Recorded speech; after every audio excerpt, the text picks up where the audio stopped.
And we're back. Welcome back as we get a chance to see really what happens in this second game for the series. There was a chance for Ground Zero to showcase something a little bit different. We got an Ezreal in the mid lane. We got a Braum in the bot lane. And I think it worked perfectly there, Tally, to anticipate what Iron's response would be to try and cause a little bit of volatility, but they didn't fall victim to that trap.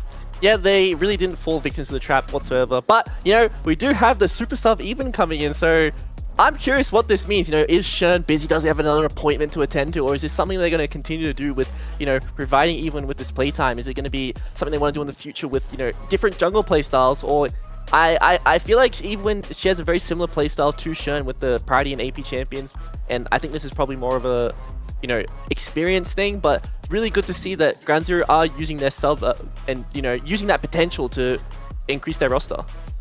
Absolutely, yeah. I mean, it's a case of, he came in a series the other day and, in back-to-back games, are like, we're just going to play the brand. And I'm going to say that, we can change the jungler, but the outcome is never different. W's is all we find. Obviously, in that last game, though, the brand was banned away. Same for the Zyra. I'm curious, once we do load into draft, if Iron think, okay, do we still need that level of, priority, or can we look to try and focus elsewhere? I like both drafts from both teams. I think it came down to playstyle issues, but instead of the Yone, I would like to see the AD carry match in mid lane. Corki was left up. I was surprised that it wasn't a priority pick away for Ground Zero themselves because they have so much success on that in the past, but I would really like to see the trade of AD carries. That's something we're seeing overseas all the time, is like the Corki Tristana trade, the Varus whatever trade. We even see Lucian popping up overseas as well, and I think that AD carries can beat other AD carries or scale alongside them evenly, and then pair that with the superior jungler that you would get, because as the red side you get to pick two together instead of one, and I think that that's probably something that might see the rise of red side being the favorable pick for most teams. Which is an interesting one, right? Because we do certainly see teams flip-flop between not only the patches, but even against their opponents as to what is the priority. Like, do we need to be blue side every single time? Or do we think that red side might just be a little bit better to try and get the edge on these teams? And I think there's definitely a for and against, and I'm sure you can attest to this as well over the many years, where sometimes there's just so many broken champs. You're like, it doesn't actually matter if we're red side, but in some cases too, you really need to build your entire identity around one, so blue side becomes that much more, impactful. It's kind of like a scale skimmy. You'd be like, if there's one OP blue side for sure, because you want to take it away. If there's like 2 to 3 red sides, so you can take away 2 and give away 1. But if you're thinking like 4, 5, 6, it's like, oh, we just go back to blue side because we get 1, they get 2, then we get another 2, so we're winning all of a sudden again. And it's kind of like it's a priority of what your team really likes, what they prioritize, and the strength of blue side also is when these champs that are really strong are flex picks. In history, you think about like Renekton being that solo lane flex, or Syndra being that AD carry mid lane flex. When champs like that pop up in the meta, blue side has always had the strength of being not revealing too much in draft, but also getting the priority picks you want, because at the end of the day, the only people who know where these champs are going to be the roster drafting them, and it's very hard to be predictive as the red side. That's exactly it. Yeah, absolutely. And I think that was very much evidenced in that game one, right? The fact that we were all thinking, oh, out comes the Ezreal. Yep, surely that's going to go towards Lemus.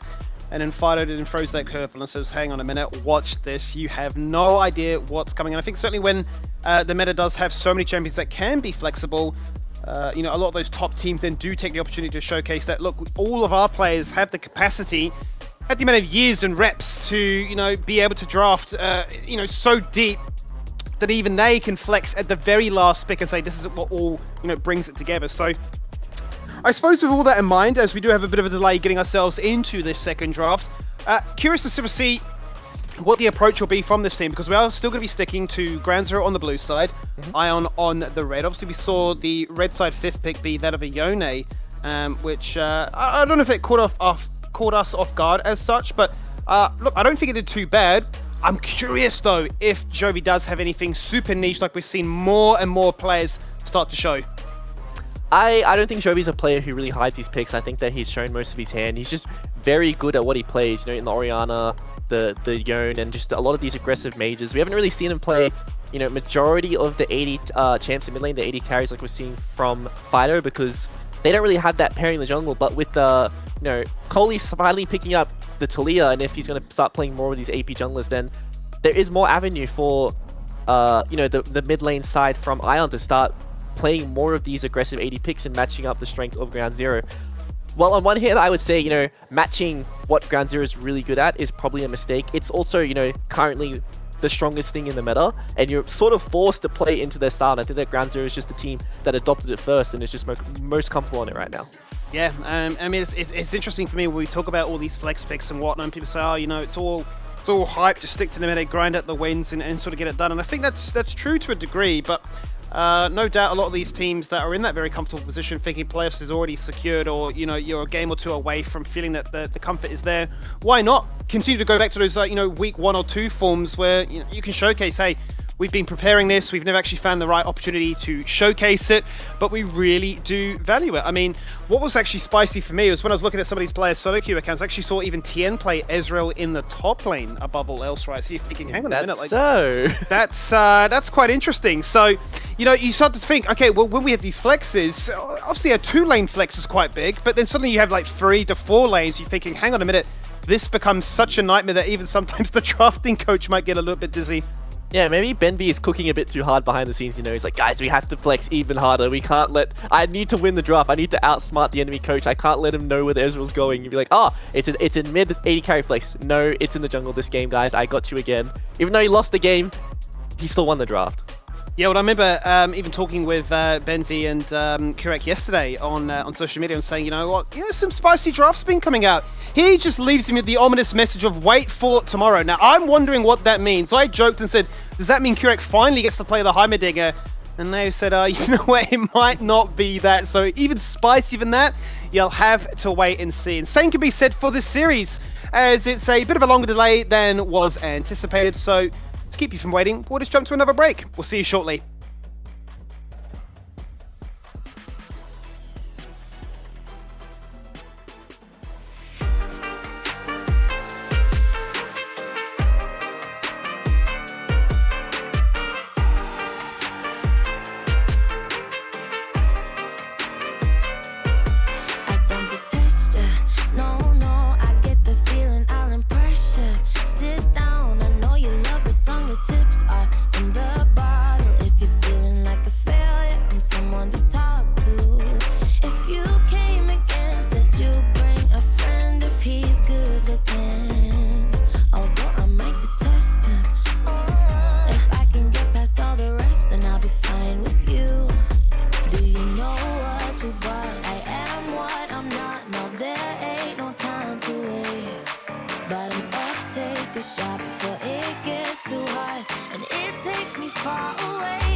He's after becomes the Varus, forced down on the stopwatch, it's carnage!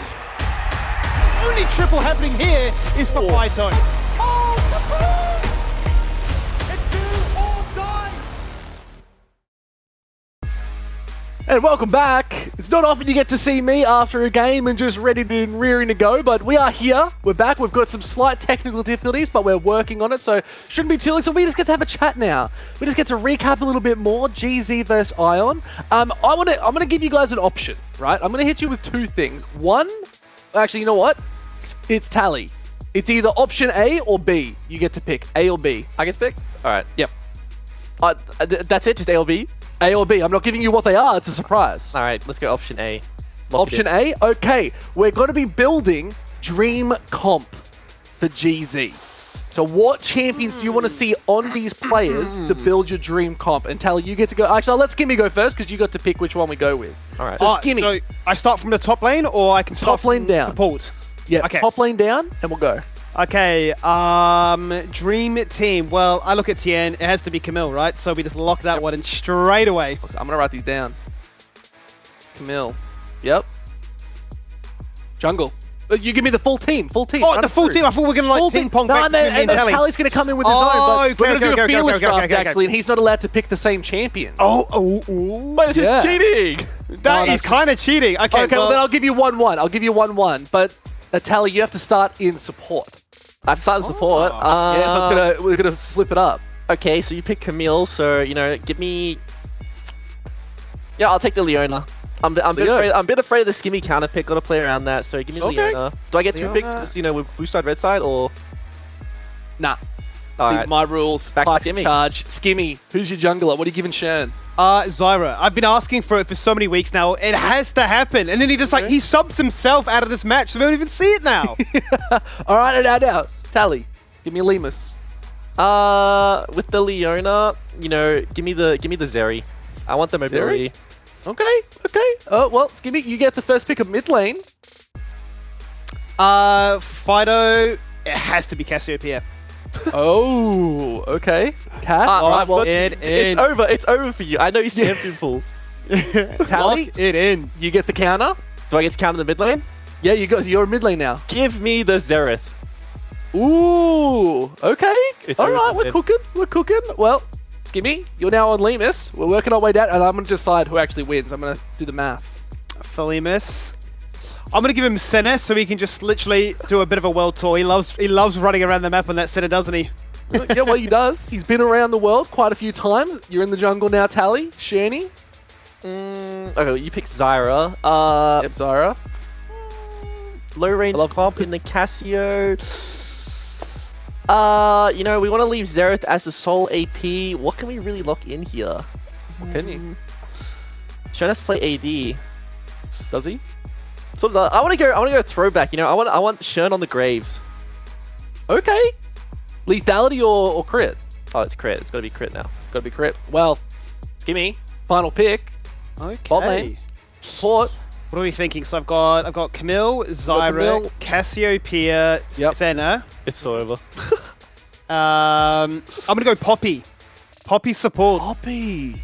Banger. With the Senna? Alright, my Shern is Yeah. useless this game. He can't do anything. Graves is useless against his comp. Yeah. Yeah. Your Graves sucks. Your Leona sucks. Mogged.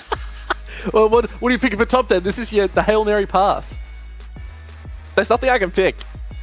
So just blank ban? No. You're We just leaving it up to me? We have to not the come right on, person to put it we have to Tally, cook mate. something. Or because if I go Renekton, beats it's Camille? over. If I go Fiora, it's over.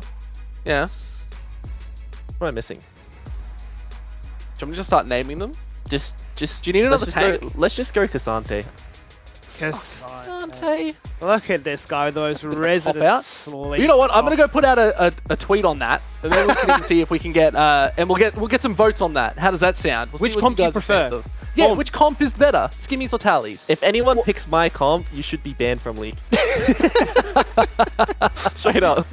But okay, now, well, we've still got a little bit of time. We haven't heard anything. We've got some time. We'll go to Plan B, because that one we got through quite well.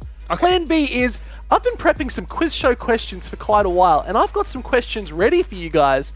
And I even said in the last quiz show that we did, the questions I've been building to are harder. I've been really deep diving into stats and everything for you. So I'm going to hit you guys with the first question. All right. We don't have any graphics, unfortunately, chat. We just got to get through it. But what game in Split 1 2024 had the most kills? Option A, Bliss vs Ion. B, Antic vs Mammoth. C, GZ vs Fury. Or D, Bliss vs GZ. I think I'm D. I'm pretty sure I remember a really scrappy game. Bliss vs GZ? I think it might have been D. Would you like me to say it again? Was B Antic Mammoth? Yes. Let's lock in B. B and D. Tally, you locking it in? Yep. Sadly, you were both wrong. It was GZ vs Fury. It was GZ vs Fury 65 kills in 39 minutes and 41 seconds. I told you. It was a hard one. It's hard when you can't see them as well. Right. True. Question two. In Split 2 of 2022, who held the highest KDA? Was it Mer, Raze, Tally, or Tapoon? Ooh. Oh, that's tough. That's tough. Okay, hold on. Let's go down the list, Skibby. So, Jahoon, known Inter. I don't think he had the highest KD. He had the most solo kills. Okay, that is true. He had the most solo kills. He was like top 10 in the world. Miru, also the same. You know, he had pop-off games but had his Inter performance. Yes. You know, it's play for Queen. It has to be Raze. Yeah, I think I'm pretty aligned. Like, we're all just simping for Raze in that team. Is that you locking it in? Yep. Congratulations, you both got it correct. It was Raze indeed. So the stat is Raze had a KDA of 10.9. Tally, you came in at second with a no. Actually, no. Sorry, I've actually got you on third with 9. Oh, he just lied to your face, bro. He's like, actually. Yeah, no, my bad. You suck. Neil had 10.2. Yeah. He's gone. He's actually just left. I'm done. Yeah, that was pretty close. No. That was a good split too. Like, it was all very, very close. But yeah, no, you were third, not second. I worded that poorly for myself. That's okay. We got question number 3. Are you guys ready? I'm ready. In the 2023 LCO Split 2 playoffs, what was the most banned champion? Now, it was either A, LeBlanc, B, Kai'Sa, C, Rel, or D, Nico. Oh, this has to be Nico, right? Wasn't this like the OP Nico meta? I feel like it was the OP Nico meta. It wasn't the Vex or... Oh, was it the Vex? No, it wasn't Vex LeBlanc. That was earlier. No. I remember, this was like the Nico pop-up in LPL. I remember this champ was really OP for a certain period of time. I don't think it was Rel. I don't believe it was Kai'Sa. I don't know if you've ever had... Like, I think Kai'Sa's been target banned. Never the most banned, though, I don't think. And I don't think we've had very proficient LeBlanc players in our region, so I don't think it would have been most banned. I'm going to have to lock in the Nico. I'm going to go with the Nico. I think it makes sense. Well done, Nico was the right answer. Yes, it was back when Nico was hella busted. Nico was banned 16 times. This is in playoffs as well, so it was all through playoffs. It was just perma-banned. Kai'Sa was 14, LeBlanc was 13, and Rel was 10. So we worked down our list quite well on that one. Closer than a 4. Yeah, you guys are doing pretty good so far. You've only lost at 1. We got more questions to go, though, because we haven't heard anything, so let's keep going. In Season 10, Chaz played a lot of champions while on Avant Gaming. What was his highest win rate champion? Oh, okay, let's run it back. Right. Let me hit you with them. So it was either A, Zoe, B, Oriana, C, Rumble, or D, Talia. Ooh, Talia. It's a hard one, right? What year of LCO was this? This is 2020. Season 10. Season 10. So I think it's 2018, no, 19? I think, because, I think it was. 2019 or 2020? Is it last year of OPL or is it LCO? It is LCO. I've stuck mostly to LCO. First year LCO. Okay. Yeah, Avant Gaming. Okay, so what was OP? I'm just gonna lock in Talia. I'm just gonna slam a lock in Talia. I don't think it was Talia because I remember Talia was really good in like 2019. I don't think it was OP in 2020. What were the other ones? We had Zoe. Rumble, Oriana. I know he played Talia. Rumble, but I don't think it was his most played. So I think it's Ori or Zoe. I'm gonna go Zoe because there was a period of time where Zoe was really broken. Okay. True. Zoe, Skimmy. I'm just gonna go Talia. Yeah, like I'm not sure. Okay, so it was because it was the highest win rate as well. He played all of these champions, but it was actually Orianna he had the highest win rate on, funnily enough. So and I've got the stats for you. So Orianna, he had 5 games on Orianna, and he had an 80% win rate. So he won 4 out of 5. But with Zoe, at 7 games, because it was strong back then, it was only 28.6. He was sort of struggling on that. I think he didn't have the right sort of impact. What a noob, man. Rumble, 4 games on Rumble with 25% win rate, and Talia with 4 games, and it's a 50% win rate. Not too bad, right? Pretty good. But again, I told you they're hard. They're hard questions. Actually, that's the last question. I thought I had 5. No, wait. Well done, guys. You crushed it. I'll have to come up with some more questions now. I was saving those for another quiz time, but that's all right. I'll think of some other ones. All right. Did you like the intensity? This is when we do the reverse quiz master and we start going, all right, Pike, I got here's a the question. question for you, Pike. Ready, Pike? What color suit did Skimmy wear on the Split 2 2023 finals? Green. Or Split 1. Green? Yep. Skimmy, what color was it? Blue. Blue. Because they were minions. I'm colorblind, so I'm pretty sure it was green. No, saying. me and Rusty, I was a blue minion, he was a red minion. We didn't even coordinate it. We just so happened to have that as we rocked up in the stage and people said, you don't even cast us anymore. You're just NPCs walking down the lane. I like this. Okay, I'm not colorblind, by the way, but that's all right. Well, you know what? We did it. We got through. We did the quiz. We know your perfect draft. I'm going to go write up my tweets right now for you guys. But go have fun in the game. It's ready to go, and they're kicking it off. Well, thank you so much there, Mike, and thank you for bearing with us as well. It's taken a bit of time to get ourselves into the fold of things, but finally we are in place. And yeah, a bit of an issue. We're getting this one to the wraps with a disconnect that's taken a little bit too long to try and resolve. And the update from our end is that, yeah, these 3 bans that Ion have at the moment, those are the only bans they'll get. They'll be missing out on the next 2. Yeah, so we see that, you know, we have a new face on screen. Unfortunately, you know, the graphic doesn't say, but we did lose Doraemon, I believe. You know, we have 225 coming in to play top lane as a sub. So we have double subs this game, Skivvy. You know, matching up each other. But I like to see the center Tom as a response to Leona. I like to see, you know, more adaptation throughout the weeks in response to the champ that's constantly being first picked. I think that, you know, these disengaged champs like the Tom, like the Braum, are very good into Leona, and they match up well into his lane. But I also like Lemus, you know, adapting into the adaption to pick this, the really high scaling, you know, not so strong in the early game, Smolder, and to abuse the, you know, ability to, he can keep spamming his spells onto the Tom and get a lot of stacks in the early game and find those, you know, power spikes much quicker. I've figured it out, all right? Talia, are you ready to go on a journey with me?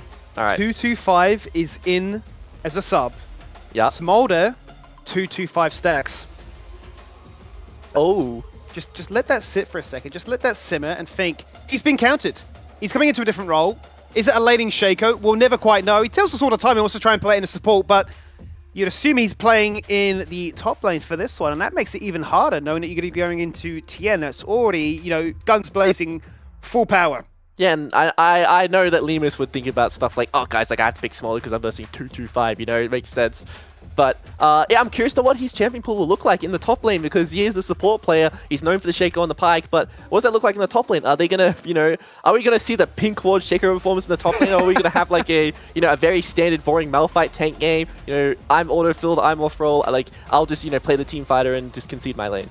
Dude, I would love it so much if he just absolutely dropped a masterclass as a laning Shaco and pink ward just to take a backseat for a second and says, okay, what are they doing down under? They're getting a little bit rowdy down there. As mentioned before, though, Iron do miss out on their second 2 bans due to the delay in getting this one underway.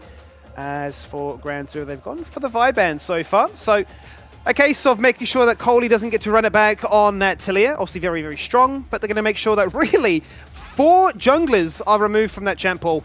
Yeah, and they, you know, they believe that, you know, with the Ahri being picked, they're getting rid of the really good pairings with it. But we still have, you know, Coley's Lee Sin being available, and I think that was one of his stronger champions. Also a really good matchup into Lilia. We saw how well he performed on that in this exact matchup in the past. You know, always denying the Lilia the ability to get into the fight with that kick. And if there's something he wants to go for, a different AD pick, he has all the options available.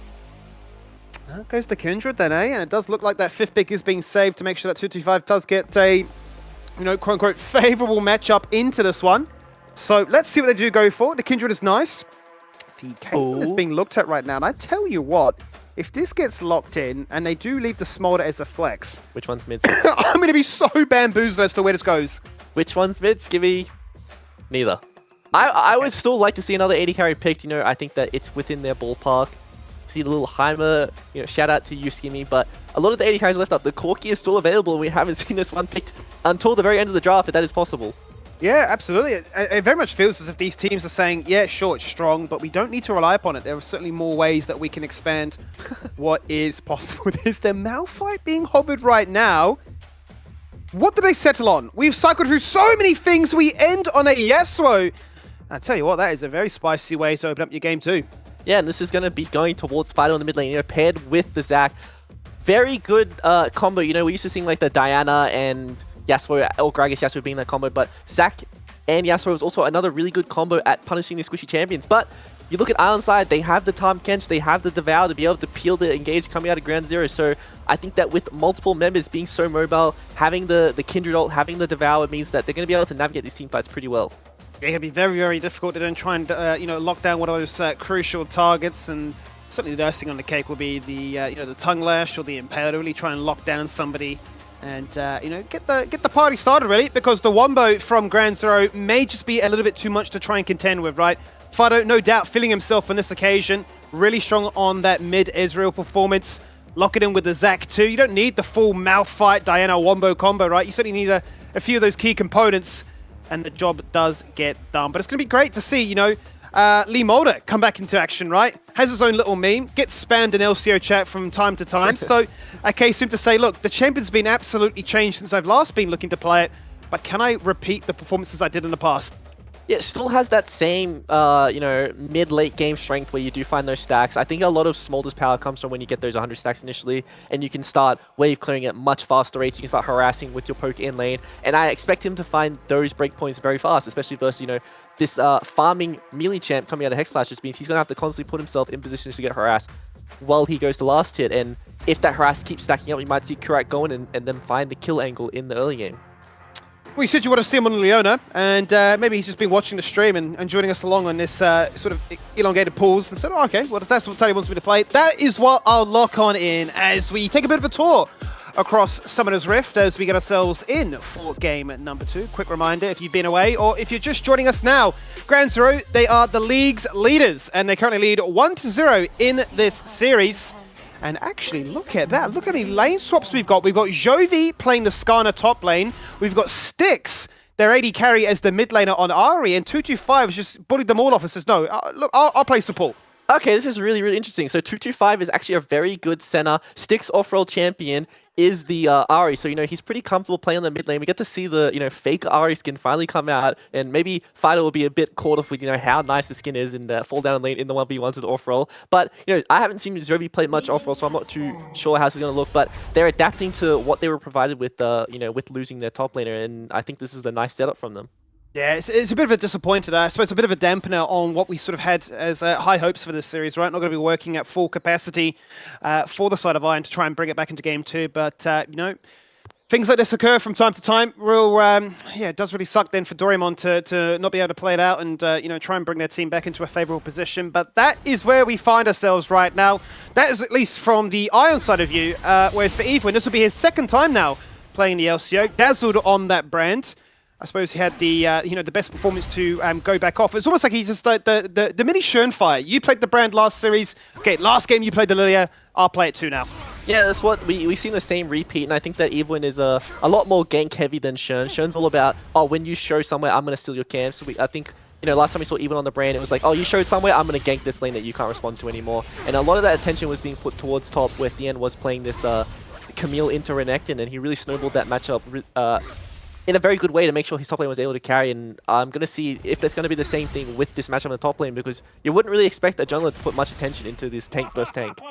You wouldn't think so, and you know, certainly could be impressed by what occurs as a result of this one. You talk about the, you know, the need to have a double AD carry setup. I suppose the Kindred to a degree kind of functions in that regards to give you the benefit of the doubt. I have seen Goodo play it from time to time as well, showing a fair degree of comfort on the champion. So it's going to be exciting to see what Cole Lees looks like in this one.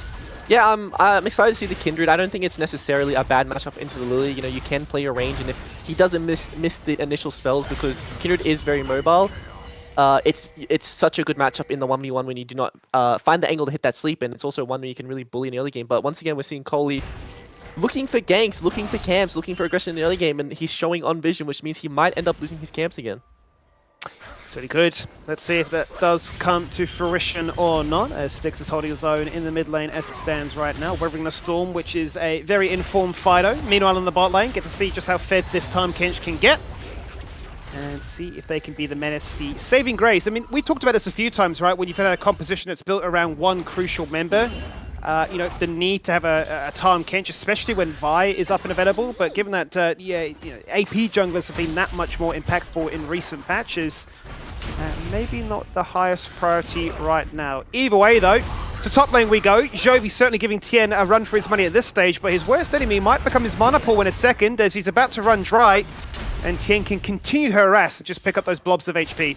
Yeah, he's going to end up pulling the wave, so he's going to feel very comfortable to deny a couple CS or some experience from Jovi. He's going to have to recall and TP back before he comes back that way. But we get to see, because of Coley going for that early check into the jungle and find out what was happening with Evelyn's path. He is a bit delayed on the reset. We already see Evelyn with the purchase of his item coming back onto the map, and Fido, who has the win wall here, is going to be pretty hard to gank.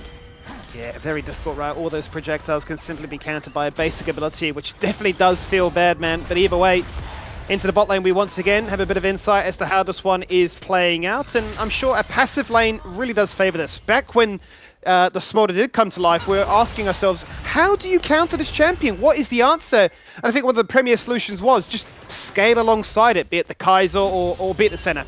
Yeah, and it's not so much the same case anymore. Smolder isn't that absolute nuke in the, hit the execute, the game is over anymore. It's going to be very strong when it does find execute, but it's not, so overpowered anymore that you have to really play around that. As we just see a lot of trading happening in the mid lane, this is always going to favor the Yasuo side. You have the sustain from your Doran's item, you have the fleet footwork. Usually you see the Doran shield come out because Yasuo doesn't really have much pressure in the early game, especially against these range champs who should be winning out on these trades. But I think Styx, for someone who's not familiar with the role and probably not familiar with how the trades go exactly, I think he's doing a pretty good job in the early game. Going to end up catching this wave and probably looking for a reset if Fido doesn't try to dive with heal.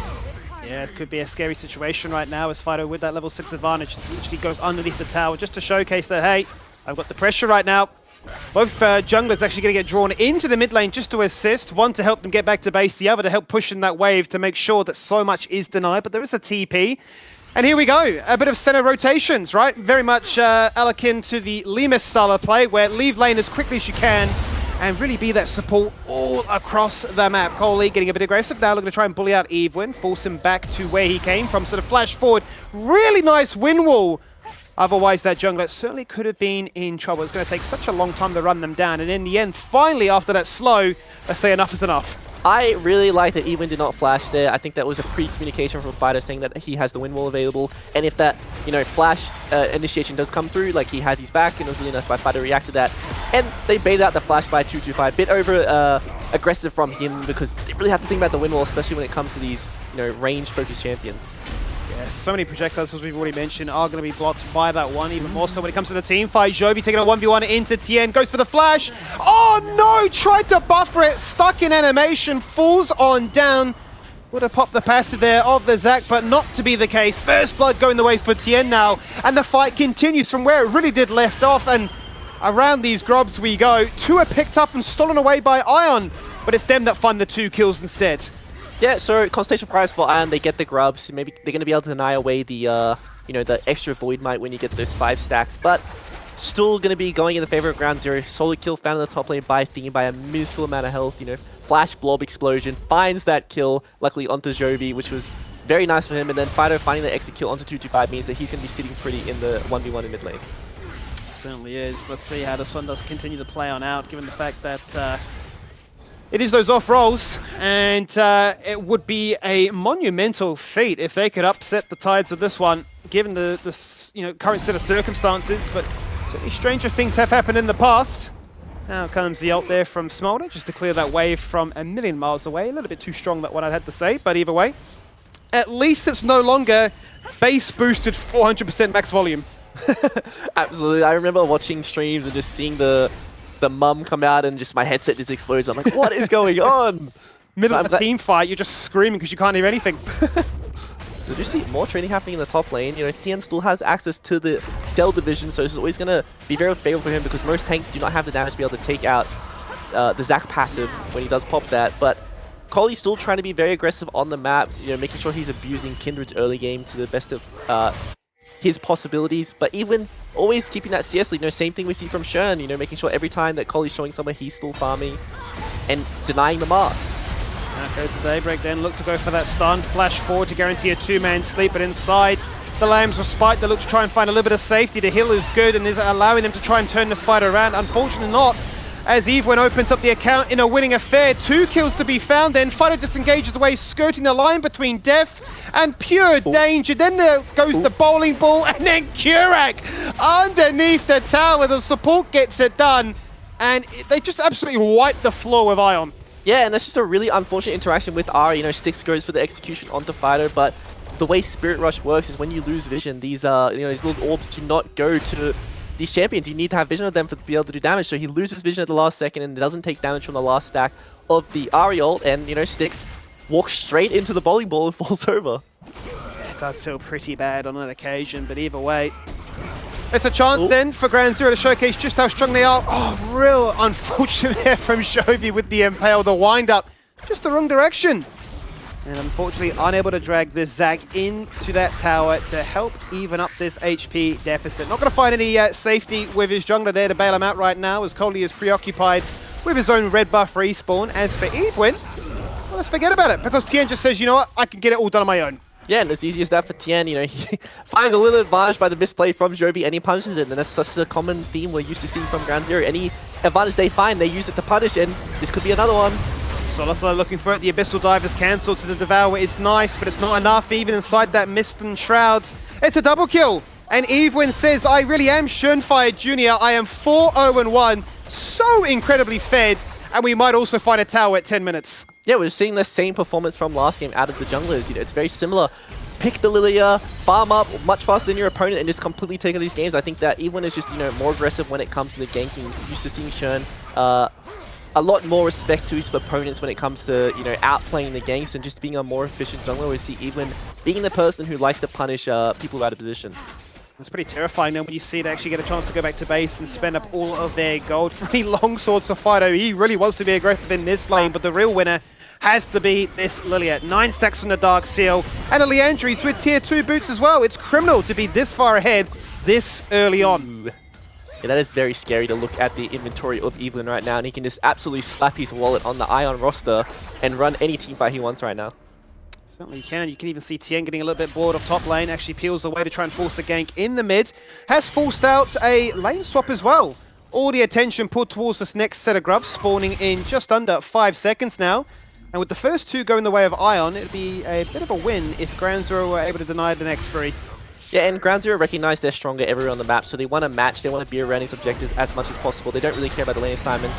And it's more aggression coming out of the Ground Zero bot lane is going to equal a one-shot onto this member who does not have any tenacity. This is the strength of, you know, Leona setting up the press the attack Smolder. You know, Mum does a lot of damage, especially when you start picking up more stacks. Yeah, between the Mum and the Sneeze, that Smolder is viral. So much damage. And Coley had the flash, had the ultimate, but just stun-locked and had to watch his own demise. A real tragic set of events there, and it might be not just be done. They might be looking for more. As Jovi, locked underneath this tower, says, I need some assistance. Comes in the TP, the Dawning Shadow from the mid lane up to top. That might be good enough. And then Styx with that TP, finds success, finds that Spirit Rush recharge, and finds one. Gets a second with a big shutdown, and says, can I find even more? And the Smolder reminds them, no, you can't. Yeah, Lemus just hits him with the Sneeze on the exit and is like, oh, hell no. A bit too much damage coming out of Lemus right now. Styx does not want to be near that, especially without, you know, having much health to his name. And it's going to be a very nice counter gank coming out of Ion. So they're on the board now. TP coming out of Jovi to cover the wave, but, you know, Tien's doing so well in the side lane. You see how fed he is. Going to take down this turret, and I do not think this will be Hexflash living. The turret is dead, and yeah, Hexflash might be dead in a second as well. There you go. And say, let's bounce. And unfortunately, it's just going to be the most anticlimactic battle of 2 bruises, desperately low on HP. As Tien says, I need to try and get a slappy hands, but with Styx revealing himself, he instantly slingshots away. Yeah, we see Fido just going for a dive straight onto Coley, but he does have access to the Lamb's Respite, so not going to be a kill he's going to be able to find. Just a lot of pressure coming out of him. Kieran wants it still. He just walks straight at the tower and says, I'll tank up one turret shot because that's as quick as you will die. Even now, yet another kill to his name. And we asked the question last series, or last match rather, how do you shut down Schoenfire? Well, how do you shut down Evelyn? Yeah, this is just the same story we're seeing again. Another aggressive play coming out of ground zero. We see where's Lima's going to pop out in the wall because currently he is inside it. He's actually so mind control. Where am I? Hits the ult, just flashes to get unstuck from the wall. And then in the end says, you've gone to the alcove. Yeah, there's no escape. Season 14 champions, Season 13 champions will take you through walls. The Season 14 champions will leave you stuck inside walls, Gibby. As we do see the replay here, we see, this is the aggression coming out of Jovi, which I assume, finds a solo kill here because Lemus is by himself, and this is the strength of Skarner in that 1v1. So, even though Lemus did find that payback solo kill onto Jovi, he initially found the 1v1 onto him, and it's going to feel like he won out in the end. Well, that's it, right? The tone was set, so it's a win. And it's, look, you lost to me, and I'm off-rolled. How bad must that feel, right? So small minor victories on the Twitch front page there. But either way, 40 minutes into this one, as those turret plates fall on down, the gold lead goes up by about 7,000. Very comfortable would Ground Zero be, but for the fact that Iron continue to show that they aren't afraid and want to group up and invade. Yeah, we start to see some completed eyes coming out of Ion. They are being the ones aggressing onto the Dragon. Tien flying past will spot this, but we see even once again trading the objective. Top camps are spawning on the Ion red side of the map, so if they want to walk in afterwards, steal away those camps, that is going to be even more gold going into the pocket of Evelyn. That certainly is the case. The Herald would be very nice to try and claw back some of this gold, some objective bounties on the map for them to claim if they can just get them. So they will get that Dragon, and they will find that Zenith Blade. Instant response is the Spirit Rush away to safety, as Styx looks to try and channel his inner Faker and find a dash in for a charm, maybe hunt for one of those picks. But Ground Zero showing a lot of respect and making it very difficult for the likes of even an Ari or even a Skarner to do doughies in the mid lane and find a kill. Yeah, just does a donut, tries to bait out a little bit of disrespect from Ground Zero. There's going to be an angle for him to find the Impale if they don't really respect it, but they do, so he just has to do the circle. And as we were talking about, Ground Zero has that angle to invade onto Coley. Still doesn't have any tenacity, so if Correct does find the engagement to him, it will be a one-shot happening again. Going to be a smite fight, which will favor Coley because he has his smite, even used his on the objective he took earlier. And unfortunately don't find the camps, but they're going to find map control and maybe the mid tower here. Well, they certainly are. 2 towers to the name already. Third not too far away from finding it as well, as that's a really nice flash away. Otherwise, if it wasn't for Kurak, Tien was certainly locked in to try and take him on down. The pressure swarming from every single angle, and 3 towers might soon become 4. Shelly breaks open a tier 2. The Void Grubs get to work as well. They put one member to sleep, and he pops out of that Devour. Coley trying to stay topped up and healthy, but it's just not going to persist. Meanwhile, Fido dies in a side lane. Styx putting in work here, and maybe he is channeling that little bit of inner Faker. Yeah, Styx finds the solo kill onto the Yasuo in the side lane, so curious how that happened. I can't wait to see the replay. You can see this absolute, Chovy versus Faker in the side lane here. Fido playing the Yasuo, finds the initial knockup. Doesn't have the win wall when he initiates onto Styx for the tower dive, so I believe, it's going to be a nice flash into kind of around the tower, and, thought he got enough damage on the exit, but he didn't. Ari got to sustain up thanks to the passive, and Styx just completely outplayed him there, Skimmy. I don't know what to say. Yeah, it was nice. It was really, really nice, all things considered, quite honestly, as we come out of that one and unfortunately see Lemus collapse in the mid lane, but back to base he goes. Essence Reaver as well as the big sword, so Spear Surgeon, he's going to be doing a lot of damage, shouldn't have any issues with those cooldowns, and should be able to sneeze to his heart's content. Meanwhile, Tien continues to be a bit of a pest here. He's 2-0, yet to have that passive popped, and he's able to showcase that, look, this can be a carry, but it's mainly a tank, but is so good at being a disruptor. Yeah, 225 doesn't have to flash, so if Tien does find any knockup onto him, it's going to be the ult follow-up from Fido. Yeah, 225 tries to run up and realizes that somebody else is there as well. There is no reprieve. Where do I go? Back to base is what they tell him. Down for 20 seconds. Meanwhile, Soliflare comes out in the mid lane looking for Jovi. The stun is nice, but the slow was that much better because they can lock him down, root him in place, cycle through extra layers of CC, and just pick apart the members of Iron one by one. Yeah, and these are these TPs, triple TPs coming out of Ground Zero. Tien uses his priority in bot lane, TPs the mid lane, punishes Ion for, trying to overstep mid lane, and then we see Fido collapsing from the side lane. using his priority. Limus uses his teleport to cover the sideway that pushed back in, so no resources are being lost this entire passage of play for Ground Zero.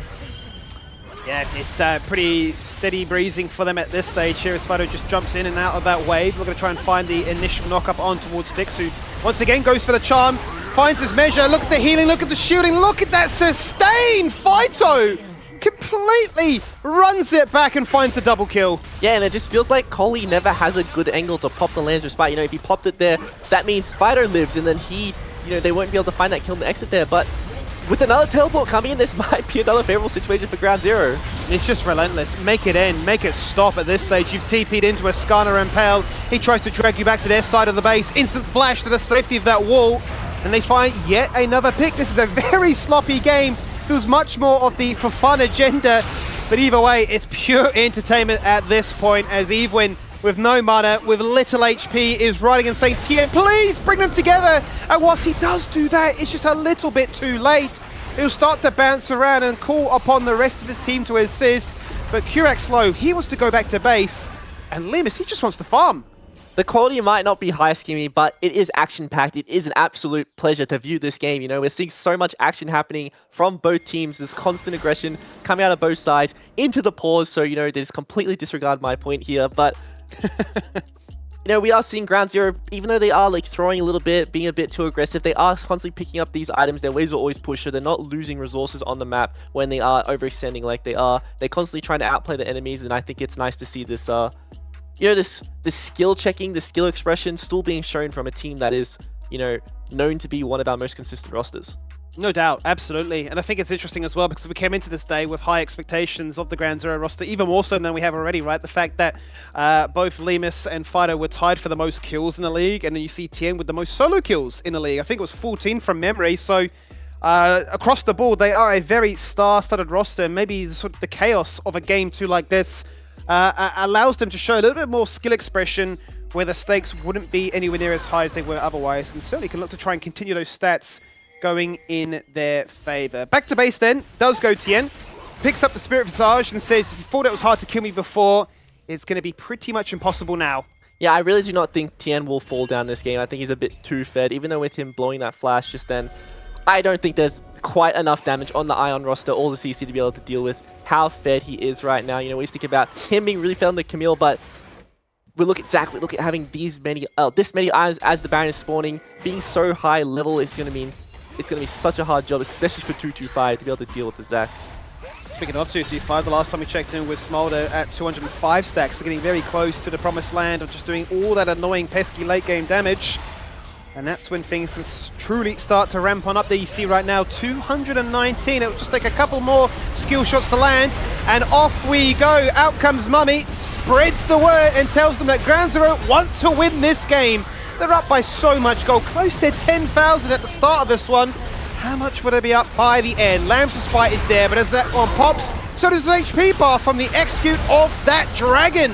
Inside the base they go. Evewin actually zoning them out. They can't even find any safety inside their fortifications as Jovi, the last man standing. He knows it's a lost fight. He knows it's an uphill battle, but he will concede himself at the end for the ace. Yeah, the fight looks quite, you know, could go anyone's way. It was looking like a lot of trades happening, but then Evelyn finds that huge sleep on the end, 3-man sleep onto every member, splits up the entire team, and it just ends up being such a one-sided affair because of how much gold, how much experience is in the pocket of Ground Zero right now. Yeah, far too strong, and really has been from the very get-go in this one. The fact that, you know, the Lilia got as fed as it did, like in game 1, and really just carried on. That was too much to bear. The rest of the team have now really jumped on board that same narrative and said, yeah, we've got a bit of a freebie here to pick up, and we'll run it back with this replay to see how it initially starts, because as Ion say, we just got to fight our way out of this situation. Yeah, it's Ion being the ones who aggress, so we see Hexflash, you know, leave his partner in 225, and he doesn't have access to Devour, so he always has to be conscious about being caught out of position and being the one who can fall down. But really nice charm here onto Fido, which means he gets CC'd into the wall, you know, with the burrow CCing him up. But really nice sleep from even Flash Q onto 3 members, sleeps the entire team, and Limus is going to find that easy cleanup. So he is off to the Baron then, 21 minutes into this game. First little opportunity for them to make friends with the big purple worm. Anything left in the tank then from Iron to try and contest this one? Golly does have the flash, he doesn't have the ultimate, but can he look to go for that crazy smite steal? Kurek straight across the wall, hits it with the full CC chain and says you cannot find it. You're just stunned in place, even with that tenacity from those Mercury treads.